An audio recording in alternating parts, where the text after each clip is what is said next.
guys, Gary from Stripwell. I just wanted to show you how to use QCS to the best of its ability and get the most out of it. So I've got this George Nelson nice little credenza cabinet, and I'm going to just show you on the top surface. Obviously I'm not going to strip the whole piece in this video, but I want to show you on the top surface how easy it is to strip a vintage finish. So when you get your QCS, it's going to come with a spray nozzle. Excuse, this is a messy bottle. We keep this around the studio. We use it just for all different projects. But you can use the spray nozzle that comes with your bottle and just do a nice little spray on method. And you want to make sure that you adjust the nozzle, because sometimes I see people shooting it like this, super soaker. You want to go back it all the way down clockwise and then kind of give it a few turns off of that. And that should get you to a nice mist. And you want to come in close, and the closer you are, the less overspray you'll have, but you can apply it that way. And this bottle's a little low, so it's squirting a little bit sporadically, but you get the idea. There you go. You just apply it. You want it to be nice and wet. Now, the first coat on any vertical surfaces, you don't want to be so wet as this is right now. You want to kind of do a nice light mist so it grabs in, gives it something to hold on to. If you go this wet on a vertical, it'll run off more than it will stay on like this. So that's something to keep in mind. Now, the other way you can approach it is I've just poured some into this little container here. I have a regular household sponge. You can also just apply it with a sponge, just like this. And that'll give you some more control. You can kind of move it around, put it where you want it, especially if you're doing like something like a drawer front and you don't want it to go everywhere. This might be a better approach for you to kind of control it. Same with a painter's brush. And then obviously I have steel wool, which we're going to use for scrubbing later. And you can take this and also just move it around. This will hold it in and you can kind of apply it that way. But you see how nice and wet that is? I mean, on a flat surface, that's ideal, because this is going to really cut through that finish quick when you have that much on it. On verticals, it's going to take a few more coats and a little bit more patience. But I'm going to give that 15 minutes now, let it work, and then come back and show you how we do kind of a scrub and dip method, where we dip that steel wool into the QCS and then scrub that finish off. So I'll be back in 15. So I want to just show you here as it's working. Now, it's only been like 2 or 3 minutes. You'll start to see this change in the surface. Now the light's hitting it just right, so you can probably see it. But this crazing all in here, that is a good sign that it's cutting through. And what you want to do is see sort of that happen across the board. Now, it doesn't necessarily have to look just like that on the entire surface, but that's a great sign that it's cutting down into that finish, and it's going to come right off when you go to scrub. So that's what you want to see with a vintage finish or an antique finish. Okay, so I'm going to come back in here. Honestly, off camera, it's only been a few minutes. We're not giving it the full time that we say in the instructions. We say 15. It's been just a couple minutes between coats. But I'm just going to come back in here now and give it one more refresher coat. And what I like to do is, after I do the refresher coat, that second coat, which again, you may need to do more than 2, but you know, ideally with a vintage finish or antique finish, 2 is enough. What you're going to do now is give this, you know, up to 15 minutes, but you don't want to let it dry. You don't want it to go too long. So you want to give it enough time to sort of stay wet, but then we're going to come in and scrub it next, and that's going to take that finish right off. All right, so again, we call QCS a vintage finish remover. We don't say antique furniture, but that also qualifies.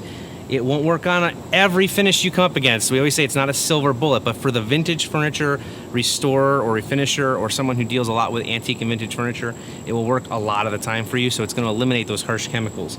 And it's also really gentle on the wood. Some of the safer strippers sometimes can stain the wood because there's water in the formula, and ours doesn't have that, so it's not going to stain the wood. If I left this overnight, it would not harm the wood, so that's a really beautiful feature.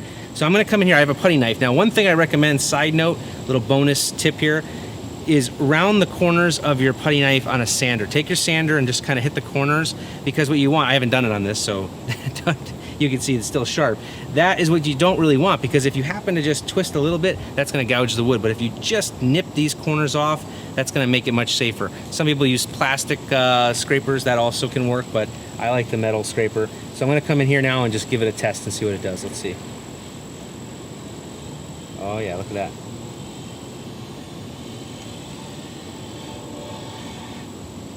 So now that is pretty much down to raw wood. This is a thin vintage lacquer finish, and this is exactly what you want to see.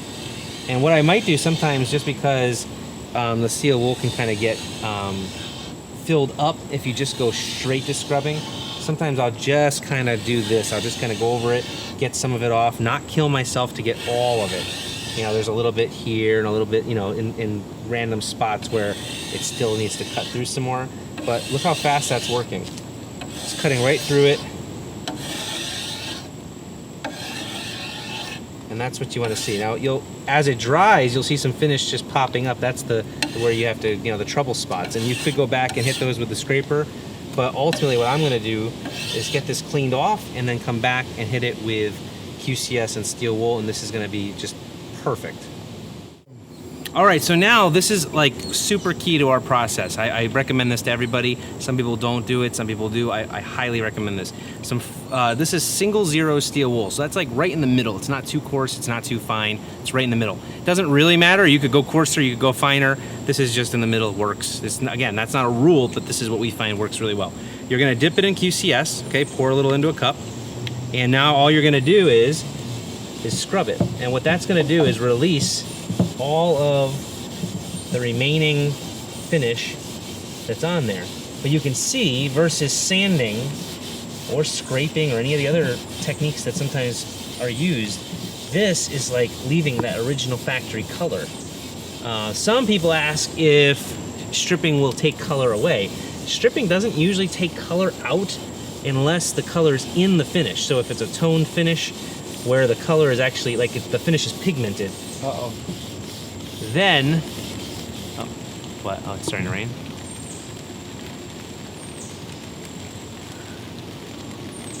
Now let's maybe do it really fast. I don't know. Yeah, let's keep going. All right. So it's starting to rain where we are, but I'm gonna finish this video. We're gonna try. So I'm gonna just give this a scrub, and I just wanna show you, this is really where you get that nice final finish.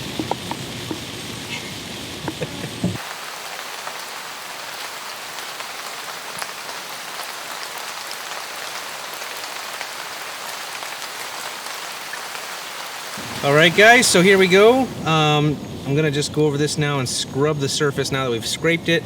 And I'm gonna use some steel wool. Again, this is 0 grade steel wool. It's kind of right in the middle of the grades. So this is kind of a medium coarseness. So this is really a key step to using QCS. A lot of people will ask, what's the best way to get the finish off? Obviously, you can use a putty knife and do like I did, but then to get that little bit of residual off and really give it a good cleaning, this is where if you spend the time, you can get the surface to a point where you almost have to do no sanding. You're still gonna have to sand slightly, but you're gonna preserve that color and have to do very, very little sanding, which is gonna save you time later. And I always say that when you're doing the restoration process, it all works together. So if you spend time here, it'll save time later. So in the end, your goal is to get your labor time down. And if QCS is doing the work for you, you can just go do other projects, come back to it, and you're good to go. So once you've scrubbed the whole surface, I like to just take and with just a regular paper towel or rag, just dry off the surface. And that's gonna grab whatever is on there, or at least the majority of it. See all that? So there's just more finish on there that's coming off. And this is pretty much down to wood. You can't tell yet because it's still wet, so probably doesn't quite translate into the camera quite yet, but if you give it a little time, it would start to show that it is down to raw wood.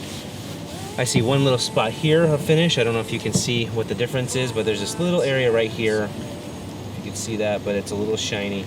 That's a spot where you can either scrape that with a razor blade or apply a little more QCS, whatever you would like. What I'm gonna do is just apply a little more QCS just to that spot, because the rest is all set. And I wanna introduce you to sort of a new product that we're rolling out hopefully soon. Let me get the container here. It's just a prototype I wanna show you. So it'll come in a tub like this. It's a wipe, and it's a QCS wipe. We're gonna have a few different wipes that we're gonna be introducing, but this is infused with QCS. And what's great about this wipe is for the final cleansing, this is perfect. It has a little bit of a grainy texture, and it holds that QCS in it. And then all you're gonna do now is come in here, and you can hear it, it's kind of grabbing, like a mild sandpaper. That's what's gonna kind of give you that final cleaning. And that is going to really help you to get all of it off. So you can see what it's doing is it's grabbing all these particles. That's the stuff that's just kind of clinging. And what it's doing is just pulling that off and helping to really get the wood nice and clean and smooth. And when you're all done, you're just going to go over it with another dry towel and give it a good wipe down. After that, some people will take water and soap, and they have all different methods. I recommend not doing that. If you see that there's still grime coming off, you can either use more of the wipes when we have those, or in the meantime, just sort of wet a paper towel and just kind of keep wiping it and getting it nice and clean. Because again, the more you do that, the easier it's going to be later. Now this is that trouble spot here that I soaked a second ago. I'm just going to come in here now that I'm almost done. I'm just going to hit that spot. That should pull it up. Let's take a look. Yeah, it's almost gone. It's still there a little bit. I only gave it a minute, so give it a couple minutes and it'll come right off. But again, now if you sand this, it's so much easier. I mean, even if you had a couple spots like that, not a big deal. But it's really down to raw wood. If you give this a little bit of time, you'll see this will dry out beautifully, and you got all that color that's still in the wood from the original factory color, and that's really ideal, because if you can get it nice and clean, light sanding, finish, you're done. Simple project, super easy. So that's QCS in a nutshell. Again, non-hazardous, non-flammable, biodegradable, eco-friendly, all those fun things, and it works great on vintage and antique finishes. So if you have any questions, let us know. But that's kind of the basic way that you would use QCS on a vintage piece. What happened? We were attacked by rain as we were attempting our first shot. We heard it running at us in the woods like a bear, and we ran away like girls, like scared little baby boys, maybe. Little baby boys die better. I like to switch up. Always cry. Guys sometimes cry too. So little boys. We ran. We did. We ran inside and laughed about it. Yeah. Equipment's still good.